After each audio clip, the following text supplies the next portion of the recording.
Bonjour à tous, j'espère que vous allez excellemment bien pendant ces fêtes de fin d'année, parce que là on est au mois de décembre, et on va parler tout simplement de la suite de cette saison 2019, de ces bilans de cette fin de saison 2019, et on continue avec Mercedes, Merco pour les intimes, qui est devenu champion du monde avec 739 points.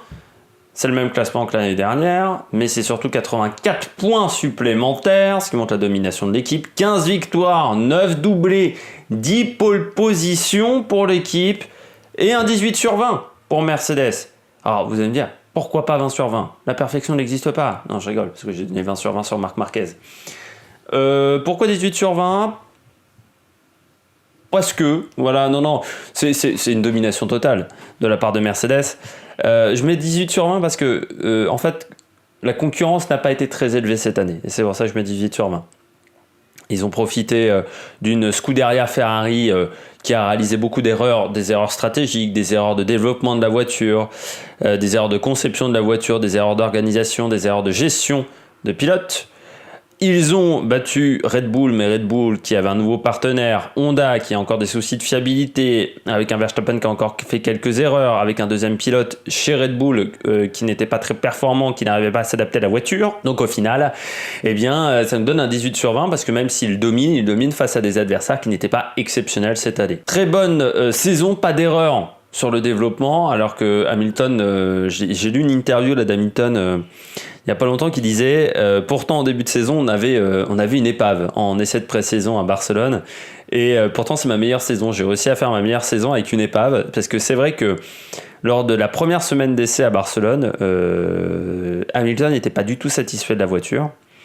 Ils ont changé entièrement la voiture après sa première journée d'essai, où ils ont été à l'usine, où ils ont changé beaucoup de pièces. Ils ont quasiment apporté un deuxième châssis, parce que Mercedes, il y a beaucoup d'argent comme chez Ferrari, mais on a la capacité d'organisation, de gestion des crises pour faire du bon travail, ce qui n'est pas le cas chez Ferrari.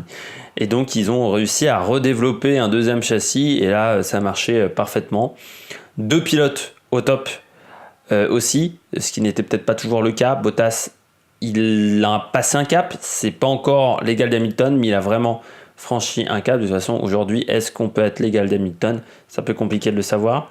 Hamilton, d'une fiabilité exemplaire, le seul pilote qui a terminé tous les Grands Prix, ce qui compte également, et tous les Grands Prix dans les points. Ça, c'est la première fois qu'il a réussi ça. Donc là, encore plus qu'avec Marquez, il a atteint une maturité assez importante.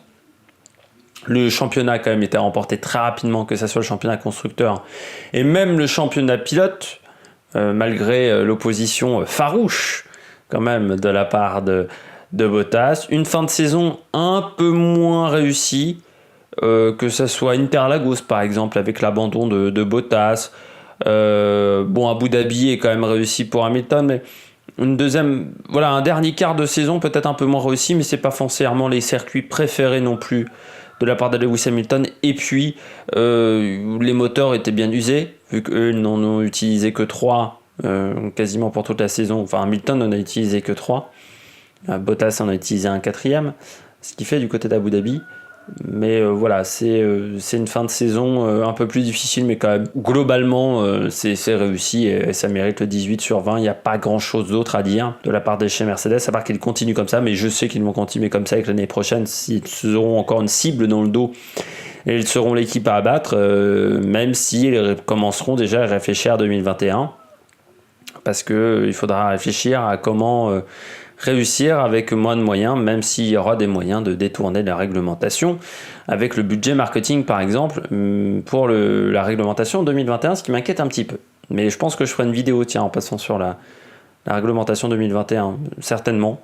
Je sais pas quand encore, mais certainement je ferai une vidéo. En passant. On passe au duel en qualification. Et les duels en qualification, Hamilton qui mène 14-7, avec un écart moyen de 122 millièmes, c'est quasiment l'un des écarts les plus importants. Et puis en course, 15-6, là encore, pour Hamilton, ce qui montre quand même qu'il a un petit peu mangé Bottas encore, mais Bottas, c'est pas du 14-0, voilà. C'est 15-6, voilà, c'est pas 20-0, donc il s'est pas non plus fait laminer par son équipier, et je trouve qu'il a réalisé une saison un peu meilleure. Enfin, un peu meilleur, même bien meilleur, je trouve. On commence avec Lewis Hamilton, champion avec 413 points, plus 5 points. 5 pôles, 11 victoires, 17 podiums, 19 top 5, 21 Q3 et 20 sur 20. Alors vous allez me dire, à chaque fois qu'un pilote est champion du monde, je mets 20 sur 20. J'ai fait déjà la même chose avec Marc Marquez. Ouais, mais dans les deux cas, on a des champions au sommet de leur art. Autant Hamilton, je pense que l'année dernière, ou même encore l'année d'avant, j'aurais pas mis 20 sur 20. Mais cette année, voilà, il abandonne 0 fois. Il est tout le temps présent dans les points. C'est, je crois, jamais arrivé, enfin, j'ai pas le souvenir que ça soit arrivé souvent en F1, d'avoir un pilote qui, à la fois, arrive à être rapide, même s'il était moins rapide que les années précédentes, parce que simplement 5 pole positions, et ce qui montre que il a été très très bon le dimanche aussi, et que Mercedes a été très très bon en stratégie, parce qu'au final, ils convertissent beaucoup, enfin, ils ont beaucoup plus de victoires que de pole position. Dans son cas, c'est assez flagrant parce qu'il y a 6 courses où il a gagné sans pole position. Quand il est en pole, il est aussi très rapide. Il a été fiable, il s'est battu parfois avec des stratégies extrêmement difficiles, ce qui montre qu'il est au sommet de son art, parce que remporter le Grand Prix de Monaco dans les conditions dans lesquelles il l'a couru, c'est-à-dire avec un seul arrêt au stand hyper tôt, une stratégie totalement ratée de la part de Mercedes, une voiture inconduisible pendant la dernière partie de course, faut quand même en vouloir, comme je dis souvent, et il a montré que le dimanche il était très très fort. Je pense que c'est sa meilleure saison en course, en Grand Prix. C'est-à-dire qu'on savait qu'il était très rapide en qualification, et c'est quasiment sa moins bonne saison en qualification, parce que je crois qu'il a, à part en 2009, et en 2009 c'était des conditions qui étaient très particulières, et quand il est arrivé chez Mercedes en 2013, non 2014 pardon, c'est sa moins bonne saison. Au final, non, c'était en 2013, pardon. Et c'est ça, moins bonne saison en termes de qualification. Par contre, en course, aujourd'hui, il a montré qu'il était le meilleur. Et donc, il a montré qu'il était très très fort. Bonne stratégie, bonne entente avec son équipe aussi. Ce qui fait que les ingénieurs tentent des choses parce qu'ils ont, ils sentent la stratégie. Des adversaires, pas toujours au top aussi, qui lui ont permis d'avoir le titre un peu plus rapidement peut-être que prévu, mais voilà. Très très bonne saison de la part de Lewis Hamilton, et puis qu'elle continue comme ça. Le 7e titre est peut-être à portée de main, mais c'est jamais simple quand on se rapproche de son idole. Et de la part d'Hamilton, je pense qu'il se rapproche de son idole, Michael Schumacher. C'est pas toujours facile. Quand on sait qu'on va avoir le 7e titre, des fois on a un peu la peur un petit peu de gagner. Avec lui, c'était Valtteri Bottas. Deuxième avec 326 points, 3 places de gagné et 79 points de gagné également. 5 pôles comme son équipier, 15 podiums, un peu moins que son équipier, surtout que 4 victoires, 18 top 5, 2 abandons cette année, dont un sur casse-moteur qui lui coûte quand même un petit peu cher au Brésil pour être un peu plus proche, on va dire, de Lewis Hamilton, parce que l'écart est quand même de quasiment de plus de 80 points. Grande saison quand même pour Bottas, et c'est pour ça que je mets 15 sur 20. Plus constant que les années précédentes, meilleur en course. Bottas, c'était un peu son souci, je le disais souvent, mais il avait un rythme de course souvent déplorable. Et c'était pas simple, quoi. Quand tu le voyais tourner à 5-6 dixièmes des temps d'Hamilton en course, et surtout assez loin de ses chronos de qualification, mais très très loin, tu te demandais ce qui se passait. Il a été plus proche cette année, même s'il n'est pas encore, pour moi, en mesure d'aller chercher Hamilton à la régulière. Il manque encore un petit truc, un je ne sais quoi, mais qui lui permettrait d'être devant, en fait, tout simplement. C'est-à-dire qu'on voit qu'il est rapide, mais il est moins constant qu'Hamilton. On voit qu'il est rapide, mais sur toute une saison, c'est moins bien qu'Hamilton. On voit qu'il peut être rapide en qualification, mais il n'arrive pas à le faire de manière régulière. Un peu plus de constance sur une saison, parce qu'un titre de champion du monde, c'est pas simplement 5 ou 6 courses. On est bien, très bien. C'est 15 courses, 20 courses où il faut être au top. Et dans le cas de Bottas, il n'arrive pas encore à faire une saison vraiment totalement complète. Il fait encore une bonne saison, il est deuxième, il est dauphin, donc on peut pas dire qu'il fasse une mauvaise saison. Elle est bien meilleure que les années précédentes, mais il en manque un petit peu. Par contre, du côté de Bottas, moi ce que j'ai apprécié, c'est que mentalement, je le sens beaucoup plus fort, Il en manque encore un petit peu, je pense, dans les bagarres en peloton, mais mentalement, il est beaucoup plus fort. De toute façon, je l'ai senti dès la première course Australie. L'état d'esprit qu'il avait en Australie, où il remporte la course, où il bat Hamilton, qui pourtant avait fait la pole position. Ça montre que voilà, il était très très fort.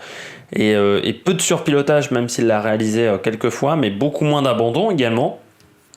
Surtout qu'il y a un abandon qui est dû à un problème moteur. Puis beaucoup moins de chutes en rythme de course, même si ça lui arrive encore quelques fois.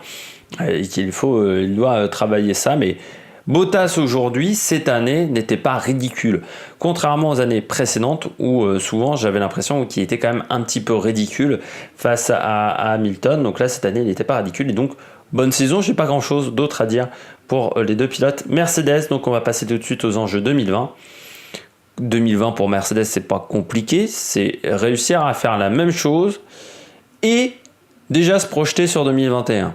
Ça a l'impression comme ça que c'est facile, sauf que c'est pas si évident pour l'équipe, parce que 2021, bah, c'est quand même, là ça arrive vite, que les moyens pour 2021, les moyens humains seront peut-être diminués, que la réglementation va demander quand même beaucoup de réflexion pour trouver des astuces, parce que les voitures auront moins d'appui, donc il faut déjà envisager 2021 en 2020. Mais je pense que Mercedes, ils nous l'ont prouvé, par exemple, en 2014 lors du passage au S6 hybride, qu'ils étaient totalement capables de le réaliser quand il y avait un changement de réglementation.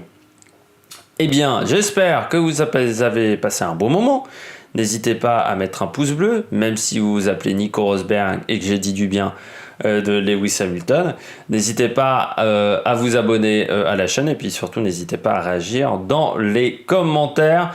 Et nous, on se retrouve pour de prochaines aventures sur l'Amérique Production. Ciao, ciao!